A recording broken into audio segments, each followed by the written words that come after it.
बातमी आता सविस्तर बघणार आहोत। गेल्या वेळेस 15 लाख कोटींचे एमओयू झाले, आता त्यापेक्षा जास्त करू असं उदय सामंत म्हणतायत। दावोस दौऱ्यावर असलेल्या उदय सामंत यांची ही प्रतिक्रिया आहे। विरोधकांनी अभ्यास करून टीका करावी असंही सामंत म्हणतायत। महाराष्ट्राबरोबरच आंतरराष्ट्रीय कंपन्याही आहेत, त्यांची गुंतवणूक महत्त्वाची नाही का, असं देखील उदय सामंतांनी म्हटलंय।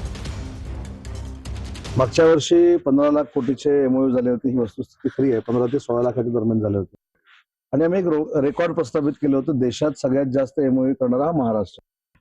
यावर्षी आमचंच रेकॉर्ड आम्ही मोडणार त्याची आम्हाला खात्री आहे।